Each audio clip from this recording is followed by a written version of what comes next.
오늘 주의 영이 이끄신다 이런 제목으로 함께 말씀을 대하겠습니다.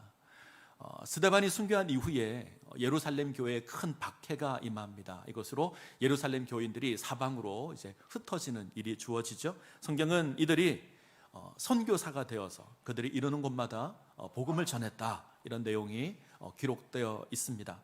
그 가운데 이제 빌립이라고 하는 사람이 사마리아라는 곳으로 가게 되죠. 그곳으로 빌립으로 말미암아 사마리아 땅에 놀라운 복음의 역사가 있습니다.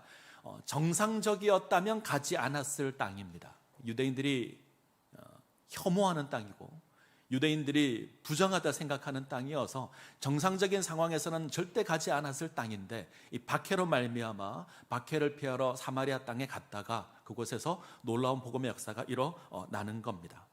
빌립이 사마리아 땅에서 이 사역을 잘 감당하고 있을 때 하나님의 성령이 빌립에게 임하여서 명을 내립니다. 자, 8장 26절이 오늘 우리가 읽은 말씀의 시작인데 이렇게 시작합니다. 주의 사자가 빌립에게 말하여 이르되, 주의 사자가 빌립에게 임하여 명합니다.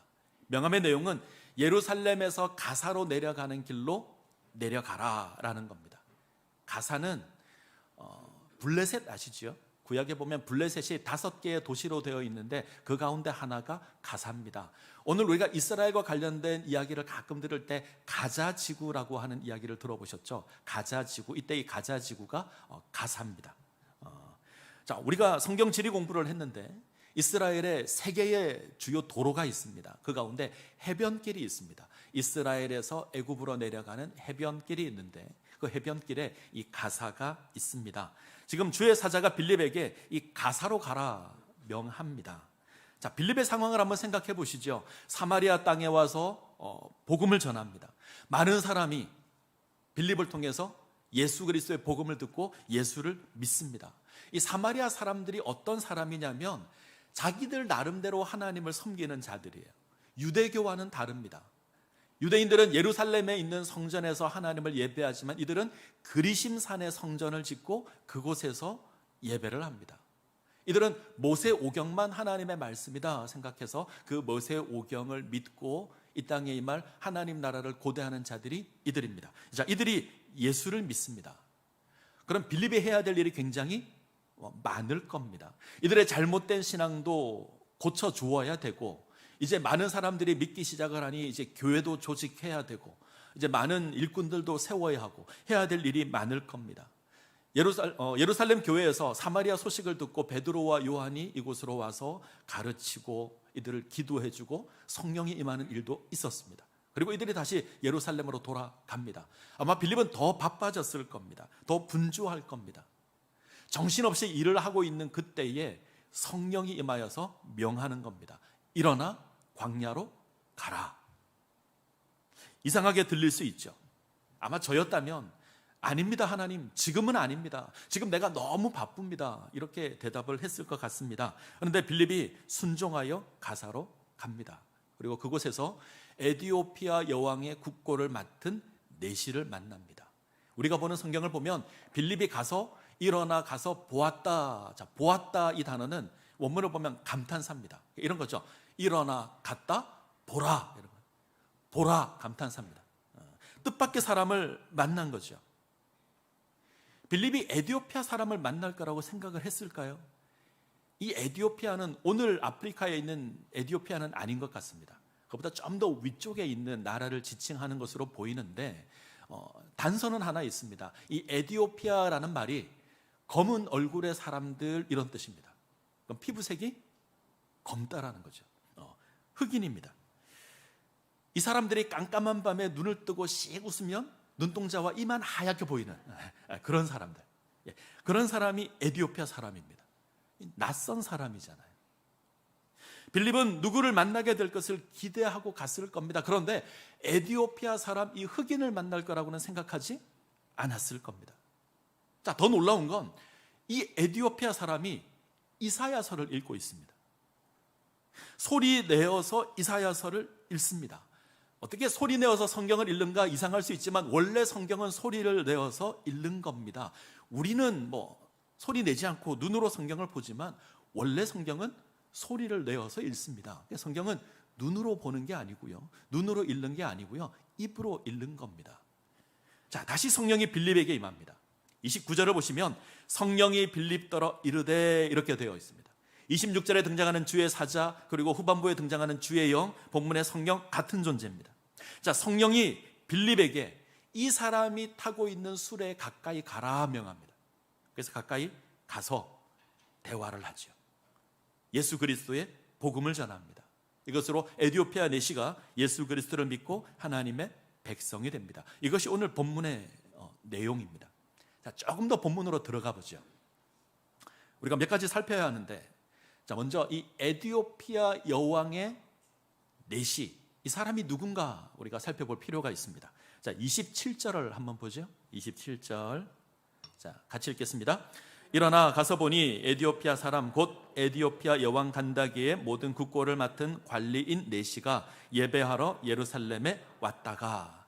자, 한 구절인데 아주 많은 정보가 담겨져 있습니다. 자, 우선 에디오피아 사람입니다. 앞서 말씀드린 것처럼 검은 얼굴의 사람. 그래서 흑인이죠. 그런데 이 사람이 그냥 평범한 에디오피아 사람이 아니라 아주 고위직입니다. 에디오피아 여왕 간다게의 국고를 관리하는 내시. 자, 간다게는 사람 이름이 아니라 에디오피아 여왕을 지칭하는 표현입니다. 성경에서는 애굽의 왕을 바로라 그러죠. 블레셋의 왕을 아비멜렉 그럽니다. 에디오피아 여왕을 간다게 이렇게 부르는 겁니다. 자, 이 여왕의 국고를 맡았습니다. 한 나라의 경제를 책임지는 사람이 이 사람입니다. 아주 고위직이죠. 자, 그리고 정보가 하나 있는데 내시입니다. 내시가 어떤 자인지 아시죠? 뭐가 하나 없는 사람, 거세된 사람인데 꼭 거세된 사람만 내시라고 하지는 않습니다. 거세를 하지 않고도 그 일 맡은 사람을 내시라고도 합니다. 저는 이 사람이 실제 거세한 내시가 아니라 이 역할을 맡고 있는 정상적인 사람이 아닐까 생각합니다. 그렇게 생각하는 이유가 하나 있는데, 자, 이 사람이 지금 어디를 갔다 오죠? 예루살렘을 갔다 옵니다. 왜 예루살렘을 갔죠? 예배하러. 하나님을 예배하러 예루살렘에 갔다가 오는 길입니다. 자, 신명기라는 말씀을 보면 고자는 하나님을 예배할 수 없습니다. 이것을 볼 때 이 사람은 말 그대로 내시는 아니었던 것 같습니다. 아마 그 일을 맡고 있는 고위직 사람이 아닐까. 근데 중요한 단서가 하나 있죠. 하나님을 예배하는 그런 사람입니다. 어떤 사람은 이 사람이 유대인이 아닐까 생각하기도 하는데 저는 유대교 개종자 같습니다. 이방인인데 유대교를 믿는 사람. 이 사람이 어떻게 유대교로 개종하게 되었는지는 알 수 없습니다. 그런데 굉장한 열심입니다. 유대 절기를 맞아서 예루살렘 성전을 찾아 하나님을 예배할 정도로 열심히 있습니다. 그리고 성경을 읽습니다. 두루마리 성경을 가지고 읽는데 아주 고가입니다. 오늘날 성경은 싸게 살 수 있지만 이 시대는 절대 그러지 못했습니다. 엄청난 거금을 주고 성경을 사서 읽는 사람이 이 사람입니다. 그리고 성경을 읽습니다.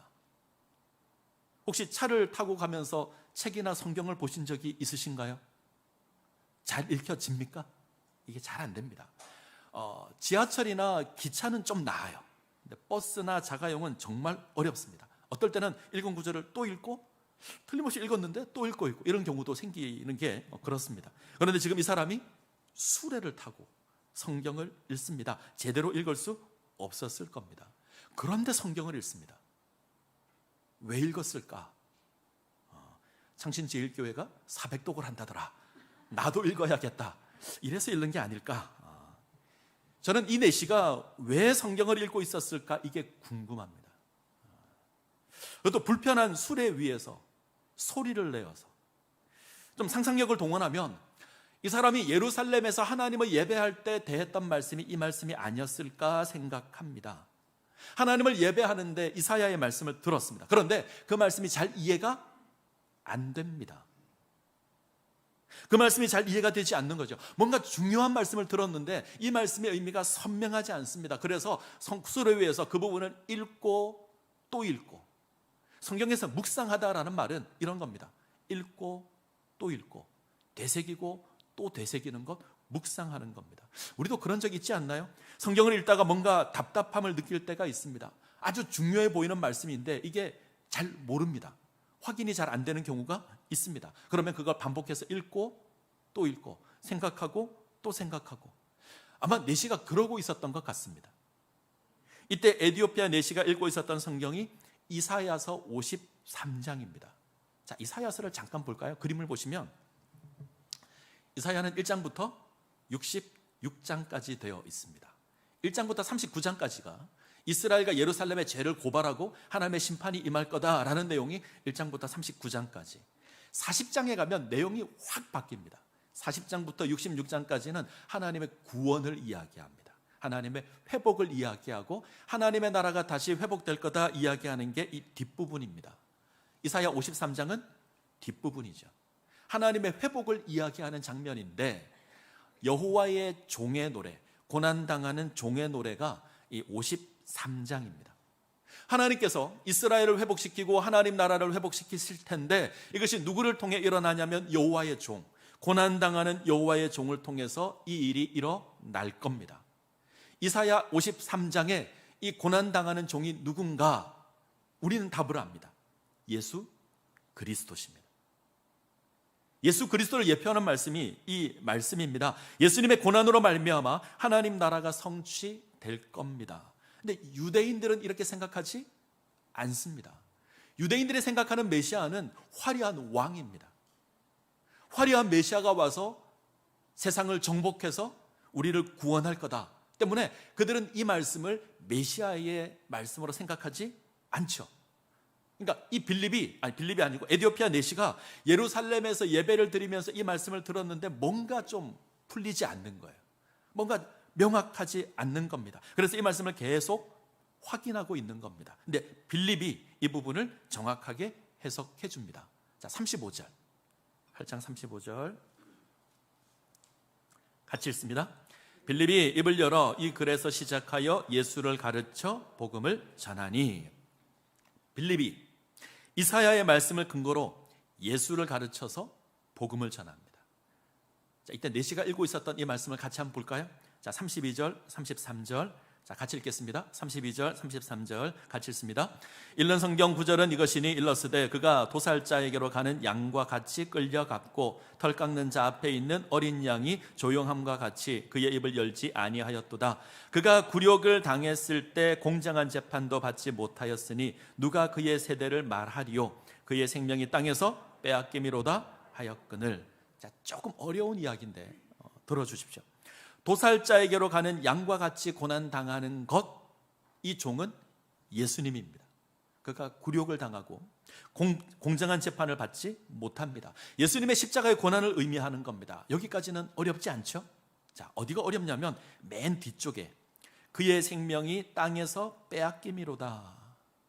그의 생명이 땅에서 빼앗겼다. 그가 죽임을 당했다. 이렇게 해석할 수 있을 것 같은데 이 빼앗기다라는 단어는 들어 올리다 이런 뜻입니다. 땅에서 들어 올려졌다 이런 뜻입니다. 무엇을 의미할까요? 예수님의 부활을 의미하는 겁니다. 그러면 생각해 보죠. 빌립이 어떤 복음을 전했을까? 예수 그리스도의 십자가와 예수 그리스도의 부활을 증거합니다.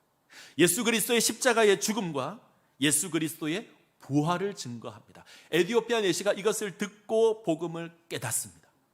그리고 물이 있는 곳에 이르러서 내가 세례를 받겠다. 그래서 세례를 받습니다. 자, 이제 39절을 볼까요? 39절. 자, 같이 읽습니다. 둘이 물에서 올라올새 주의 영이 빌립을 이끌어 간지라 내시는 기쁘게 길을 가므로 그를 다시 보지 못하리라. 자, 다시 주의 영이 등장하죠. 성령입니다. 성령이 세례를 준 이후에 빌립을 이끌어 다른 지역으로 데리고 갑니다. 이게 정확하게 어떤 의미인지는 모르겠습니다. 하나님의 들어다가 딴 데로 옮겨 놓았다 이런 의미일 수도 있는데 실제로 그건 아닌 것 같고요. 아마 다른 지역으로 가라 강력하게 권고해서 이동한 것 같습니다.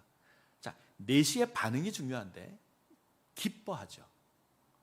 기뻐합니다. 사마리아 땅에 복음이 임했을 때 큰 기쁨이 사마리아 땅에 있었습니다. 에디오피아 사람이 주의 복음을 들었을 때 기뻐합니다. 구원의 기쁨이 이 사람에게 임했습니다. 그리고 성경은 이 두 사람이 다시는 만나지 못했다. 에디오피아 내시와 빌립이 다시 만나는 일이 없었다. 이 구절을 굳이 기록해 둡니다. 왜 그랬을까? 충분하기 때문입니다. 지금 빌립이 전해준 예수 그리스도의 십자가의 복음이 이 에디오피아 내시를 구원하는 것에 충분하기 때문에 그렇습니다. 이 사람이 예수를 그리스도로 하나님의 아들로 고백하기에 구원 얻는 믿음으로 충분하다는 겁니다. 그래서 빌립을 다시 다른 곳으로 옮깁니다. 에티오피아 내시에게 유대교는 매력적입니다. 화려한 성전에서 예배합니다. 그러나 정답은 아닙니다. 예수 그리스도의 복음이 없기 때문입니다. 그런데 예수 그리스도의 복음을 들었을 때 그는 구원의 기쁨을 누립니다. 예수의 복음이 답입니다. 예수 그리스도의 십자가와 예수 그리스도의 부활이 생명입니다. 이것을 확인하는 겁니다. 자, 화면을 내려주시죠. 예. 자, 저는 오늘 말씀을 통해서 두 가지 사실에 주목했으면 좋겠습니다. 이것이 우리 교회에 아주 중요하다 이런 생각을 합니다. 그 은혜를 함께 나눴으면 좋겠습니다. 자, 첫 번째는 교회는 성령의 인도함을 받아야 합니다. 교회는 성령의 인도를 받아 사역해야 합니다. 오늘 본문에서 우리가 주목해야 될 건 성령께서 복음을 전하게 하십니다. 복음을 전하는 사역은 성령께서 주관하시는 겁니다. 빌립이 계획을 가지고 가사 땅에 간 것이 아니죠. 빌립이 계획을 가지고 가사 땅에 가서 내가 에티오피아 내시를 만나야겠다 이래서 간 것이 아닙니다. 성령이 가라고 해서 갑니다. 그리고 에티오피아 내시의 수레를 봅니다. 수레에 가까이 가라라고 명한 것도 성령입니다. 그 말씀에 순종해서 갑니다. 세례를 받은 이후에 빌립을 다른 곳으로 이동시킨 것도 성령입니다. 좀 더 정확하게 하면 이사야의 말씀을 깨닫게 한 것도 성령입니다.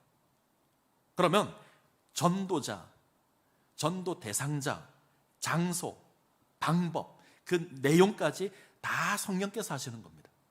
성령께서 택하시고 성령께서 인도하시고 성령께서 만나게 하시고 성령께서 알게 하십니다. 앞서 주어진 사마리아 사역과 한번 비교를 해볼까요? 사마리아에서 복음을 전한 것은 사실 자원한 게 아니죠. 어쩔 수 없이 피했는데 억지로 갔는데 박해를 피하여 간 곳이 사마리아였는데 마침 그곳에서 놀라운 일이 일어났습니다. 물론 그것도 성령께서 하신 겁니다. 하나님께서 고난을 통해서 역사한 겁니다. 근데 이번에는 성령의 지시하심을 받아서 갑니다. 자, 성령께서 가라고 해서 가는 거죠. 억지로 간 땅에서 놀라운 역사가 일어났다면 성령이 가라고 해서 갔으면 더 큰 역사가 일어나야 되는 거죠. 그런데 딱 한 명이 믿습니다. 딱 하나를 위해서 성령이 빌립을 가라고 합니다. 인간적으로 생각해 보면 비효율적입니다. 사마리아에서 빌립의 가르침과 놀라운 표적이 있었습니다. 더러운 귀신이 쫓겨나고 중풍병자가 나음을 입고 안진뱅이가 일어났습니다. 그러나 에티오피아 내시를 만났을 때 이런 기적이 없습니다. 말씀을 깨닫게 해주는 것이 전부입니다. 제가 무슨 말을 하는 걸까요? 성령이 어떻게 역사하실지 우리는 모릅니다. 그러나 성령께서 사역을 하십니다. 이 자리에 많은 분들이 앉아 계신데 우리가 다 모여서 내가 어떻게 예수 믿게 되었는가를 돌아가면서 하나씩 다 나열해 보면, 다 고백해 보면 우리는 아마 깨닫게 될 겁니다. 다 다르게 부름을 받았습니다. 우리는 같은 모습으로 예수를 믿은 사람이 없습니다. 어떤 사람은 기독교 집안에서 태어나서 자연스럽게 예수를 믿게 된 사람이 있습니다. 어떤 사람은 예수 안 믿겠다고 계속 도망 다녔는데 잡혀온 사람도 있을 겁니다. 이웃집 김집사의 전도를 받아 교회 온 사람도 있습니다. 어려운 일이 있어서 위로를 받고자 교회를 찾았다가 은혜를 받아서 이 자리에서 예배를 드리시는 분도 있을 겁니다. 어떤 분은 예쁜 여자친구 만나려고, 교회 오빠를 만나려고 왔는데 예수님과 사귀게 돼서 이 자리에 계신 분도 있을 겁니다. 다양합니다. 성령께서 다양한 모습으로 우리를 부르십니다. 근데 같은 게 하나 있죠. 예수 그리스도의 복음이 같습니다. 우리는 동일한 예수 그리스도의 복음으로 부름을 입었습니다. 우리가 같습니다. 예루살렘에 선포된 복음이 예수 그리스도의 십자가와 부활의 복음입니다. 사마리아 땅에 선포된 복음이 예수 그리스도의 십자가와 부활의 복음입니다. 이 에티오피아 내시에게 선포된 복음이 예수 그리스도의 십자가와 부활의 복음입니다. 유대인들이 들은 복음과 이 사마리아 사람이 들은 복음과 에티오피아 사람이 들은 복음이 같습니다. 성령의 역사로 동일한 복음을 듣고 구원을 받은 겁니다. 누구나 동일하게 예수 그리스도의 복음으로 구원을 받습니다. 차별이 없습니다. 유대인은 율법으로 구원을 받고 사마리아 사람은 그리심산에서 열심히 하나님을 섬겨서 구원을 받고 에티오피아 사람은 예수의 복음을 듣고 구원을 받고 이런 거 없습니다. 똑같이 모든 사람이 예수 그리스도의 복음으로 구원을 받습니다. 이게 성령의 역사입니다. 방법은 다르지만 동일한 예수의 복음을 듣고 하나님의 백성이 됩니다. 그 모습은 다양하지만 같은 모습으로 부름을 입었습니다. 그래서 우리가 한자리에서 하나가 되어서 예배를 드립니다. 성령께서 하시는 겁니다. 성령의 역사가 다양하게 나타납니다. 어떨 때는 원치 않게 억지로 그 일을 했는데 놀라운 역사가 일어날 수 있습니다. 어떤 때는 하나님의 명령을 받고 큰 기대를 가지고 그 일을 했는데 딱 한 명만 믿을 수도 있습니다. 우리는 알 수 없습니다. 어떤 때는 3,000명이 돌아올 수 있고요. 어떤 때는 설교 한 번으로 5,000명이 돌아오는 역사가 있습니다. 어떤 때는 딱 한 명이 예수를 믿는 경우도 있습니다. 자, 효율적이지 않다는 생각이 들지만 어쩌면 우리는 이왕이면 한 번에 3,000명, 한 번에 5,000명이 돌아왔으면 좋겠다 이런 생각을 하지만 아닐 수도 있습니다. 저는 한 명만 돌아올 수 있다는 것에 위로를 얻었습니다. 이게 왜 위로가 되냐면 이 땅에 구원이 필요한 사람이 딱 나 하나밖에 없는데 그래도 우리 주님 오실 겁니다. 이 땅에 구원을 받을 사람이 딱 한 명밖에 없는데 그래도 우리 주님 인간의 몸으로 오시고 고난당하시고 죽으시고 부활하셔서 나를 구원하실 겁니다. 이것이 위로가 됩니다. 자, 또 하나 위로받는 게 있는데 아마 빌립이 사마리아 사역이 끝이었다면 성경이 거기까지만 기록을 했더라면 좀 부담이 되었을 것 같습니다. 베드로는 설교 한 방에 3,000명, 한 번에 5,000명을 전도하고 빌립은 사마리아 땅에서 수많은 사람을 전도하는데 대단하다, 부럽다 이런 생각도 들고 한편으로는 좀 민망하다, 부끄럽다 이런 생각도 들 겁니다. 그런데 한 명입니다. 이게 좀 위로가 되더라고요. 전 어느 쪽일까요? 5,000명? 3,000명? 역시 우리는 아무도 아멘을 안 한다는 일단 3,000명이 듣질 않으니까 불가능한 이야기지만 자, 아무리 생각해도 제가 3,000명, 5,000명은 아닐 것 같습니다.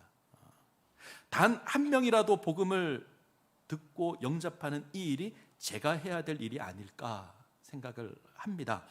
저는 설교하러 올라올 때 늘 하는 기도와 그 마음이 있습니다. 하나님, 오늘 이 자리에 모인 모든 성도들이 말씀을 깨닫고 은혜 받게 하십시오 이렇게 기도하지는 않습니다. 마음은 그런데 사실 그렇게 기도하지 않고요. 어떻게 기도하냐면 하나님, 딱 한 명이라도 좋습니다. 꼭 필요한 그 사람이 은혜 받았으면 좋겠습니다. 하나님, 이 설교를 통해서 딱 한 사람만 하나님의 은혜를 경험했으면 좋겠습니다. 꼭 은혜가 필요한 그 사람이 은혜 받았으면 좋겠습니다. 이 마음으로 올라옵니다. 여러분들은 어떻게 들으셔야 되죠? 하나님, 오늘 우리 목사님께서 바로 나를 위해서 이 말씀을 준비해 주셨습니다. 이 마음으로 받으셔야 합니다. 그러면 은혜가 될 겁니다. 딱 나 한 사람을 위해서 말씀을 준비했구나, 이 말씀으로, 이 마음으로 말씀을 받으셔야 합니다. 아멘. 네. 제가 어떤 한 사람을 만족시키기 위해서 설교를 준비하지는 않습니다. 그럴 능력도 안 됩니다. 그건 성령께서 하시는 일입니다. 그런데 성령께서 딱 나에게 맞는 그 말씀을 하실 겁니다. 네, 말씀을 들을 때 이 말씀은 나와 상관없다, 이건 저 사람이 들어야 돼, 이런 생각이 드시면 안 됩니다. 그러면 절대 은혜 받을 수 없습니다. 개척교회에서 예배를 하면 한 사람이 엄청나게 큽니다. 9명 모여서 예배 드리는 것과 10명이 모여서 예배 드리는 건 이건 느낌이 다릅니다. 굉장히 차이가 납니다. 이번 설날 연휴가 설날 당일이 주일이었습니다. 그래서 우리 가운데 조금 논쟁이 있었죠. 주일 예배를 왜 드립니까? 많은 분들이 찾아와서 따지셨는데 지금까지 명절 당일이 주일이면 주일 오후 예배를 드리지 않았다. 근데 왜 드립니까? 그래도 예배 드릴 분이 있어서 예배를 드립니다. 제가 정말 고민한 건 주일 오후 예배가 아니었습니다. 사실 그 다음 날 새벽 예배였습니다. 이게 왜 고민을 했냐면 이번 명절이 엄청나게 추웠습니다. 자, 명절이어서 사람이 적을 건 당연히 예상이 되는데 체감 한파가 온다. 영하 18도, 영하 19도, 체감온도 영하 25도가 될 거다. 재난 문자 계속 왔습니다. 밖에 나가지 마십시오라고 재난 문자는 계속 왔습니다. 제가 주일 밤에 잠을 자면서 고민을 제법 했습니다. 행여 누가 오시다가 다치면 어떡하지? 지금이라도 문자를 드려서 오지 말라고 할까? 이 생각까지 했습니다. 사실 그런 고민을 하게 된 또 다른 이유가 있는데, 목사는 설교를 하다가도 은혜를 받지만 목사는 사실 설교 준비하다 은혜를 받습니다. 혼자 아멘 하기도 하고요, 혼자 씩 웃기도 하고 혼자 울기도 합니다. 제가 열심히 설교 준비할 때 옆에서 저를 보면 저 인간이 미쳤나? 이 생각이 들지 몰라요. 그런데 어떤 때는 아주 큰 은혜를 받는 말씀이 있죠. 그때 새벽 예배 때 말씀이 사무엘서에서 정말 중요한 말씀인데 이게 좀 아까운 거예요. 사람이 없을 텐데 왜 이 본문이 여기 걸렸지? 이런 생각도 드는 거예요. 명절 다음 날 월요일 새벽 예배를 오니 예배를 준비하는 관리 집사님 나와 계셨고 두 분이 앉아 계셨습니다. 설교자까지 4명이 예배를 드렸습니다. 인간적으로 조금 속상할 수 있는데 이 말씀을 다른 사람도 들었으면 좋겠는데 이런 생각도 듭니다. 근데 제가 틀렸습니다. 오늘 말씀을 보니 한 명이라도 충분합니다. 그렇죠? 말씀을 들을 수 있는, 은혜를 받으실 그 한 분만 있으면 충분한 겁니다.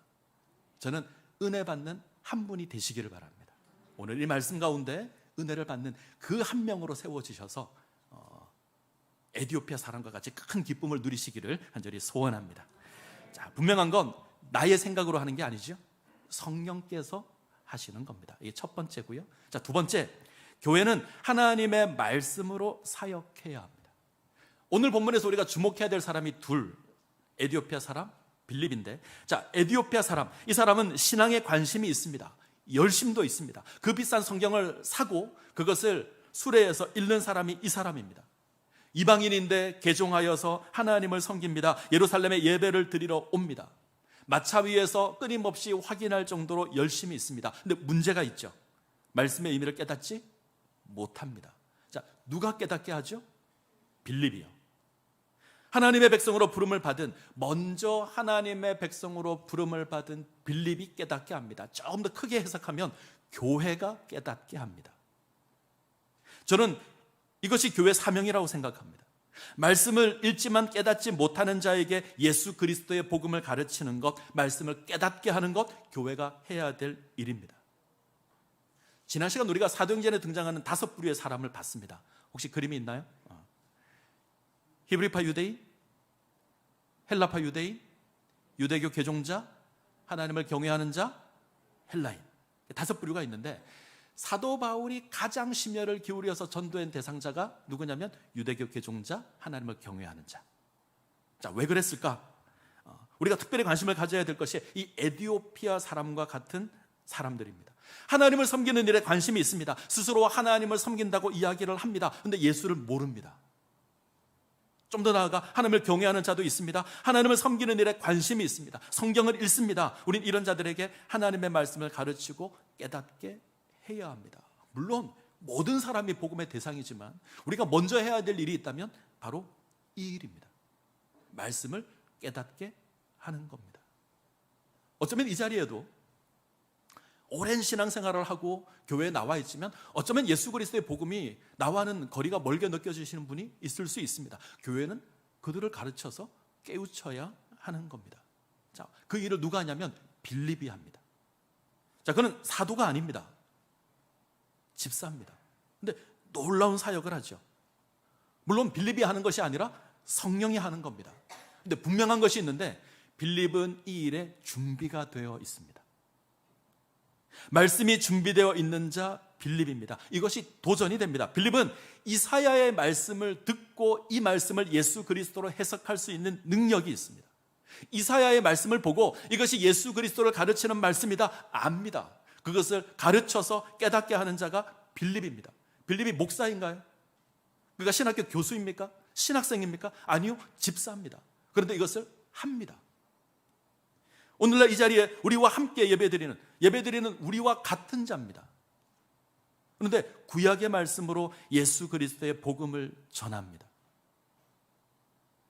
이것이 되십니까? 빌립이 이상한 건가요? 우리가 정상이고 빌립이 특별한 건가요? 아니요, 빌립이 정상이고 우리가 좀 이상한 겁니다.